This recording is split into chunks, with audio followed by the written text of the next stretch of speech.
Bonjour, bonsoir et bienvenue dans la saison 2025, bienvenue dans le Special Team Podcast. Aujourd'hui, nous récapitulons la saison 2025 des Minnesota Vikings. 9 victoires, 8 défaites pour cette équipe, troisième de la division NFC North. 4 victoires à la maison, 4 défaites à la maison.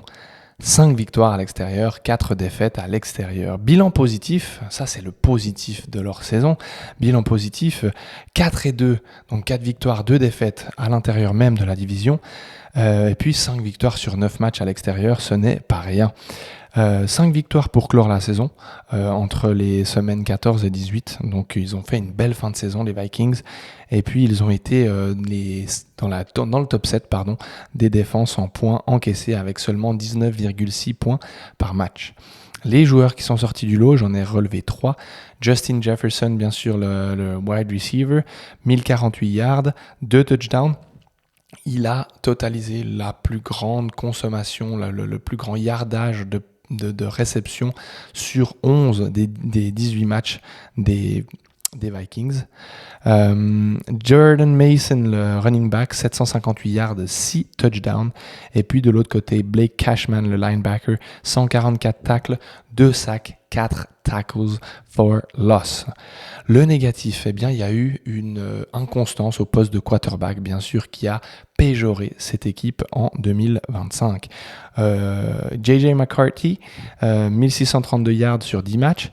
Carson Wentz, le vieux roublard Carson Wentz qu'on a connu flamboyant chez les Eagles, 1216 yards sur 5 matchs. Ils finissent en top 29 à la passe, les Vikings, avec 166,7 yards par match, ce qui est trop peu bien sûr, ce qui n'est pas assez régulier pour faire une saison plus convaincante que ça. Top 23 à la course, avec 108,3 yards par match. Et puis, on peut se poser la question, en tout cas les journalistes se sont posé la question de savoir si après 2 semaines, le coaching staff avait soft benché McCarthy. Ils ont fait un peu passer ça sous une forme de blessure qui a duré un petit peu plus que ce qu'elle aurait dû. Voilà, c'était pas très clair, c'était pas très sain en tout cas du côté de Minnesota.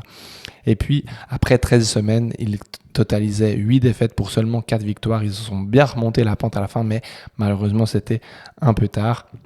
Ils ont fait une belle série de défaites entre les semaines 10 à 13 qui a vraiment pas permis à leur record de prendre l'ascenseur.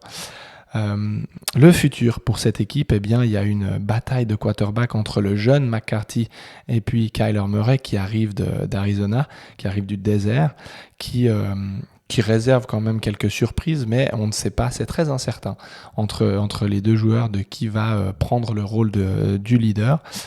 Ils ont drafté 9 joueurs en 2026, les Vikings, 5 défenseurs, 4 joueurs offensifs. Dans ces 5 défenseurs, au 2e tour, on peut noter la signature de Jake Golday, qui n'avait aucune étoile en recrutement à la sortie de son high school. Il a joué pour Central Arkansas, puis Cincinnati. Donc il a baroudé, il a dû trouver sa place à divers endroits. Je pense qu'il a une belle chips sur l'épaule, ce garçon, et que c'est un nom à noter, Jake Golday, on verra un petit peu. Ils n'ont pas beaucoup de profondeur au niveau des edge rushers en défense.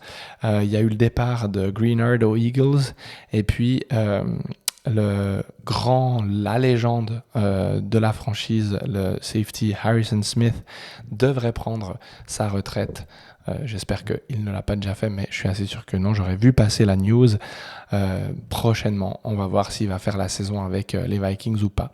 Si jamais vous avez l'info, vous savez où la mettre dans les commentaires. On se retrouve tout prochainement pour d'autres débriefings de la saison 2025. On prépare aussi avec mon acolyte Thibaut la saison 2026 à venir. On se réjouit en tout cas de vous apporter tout ça de notre point de vue, de vous emmener avec nous dans l'aventure du Special Team Podcast. Prenez soin de vous. Bye bye.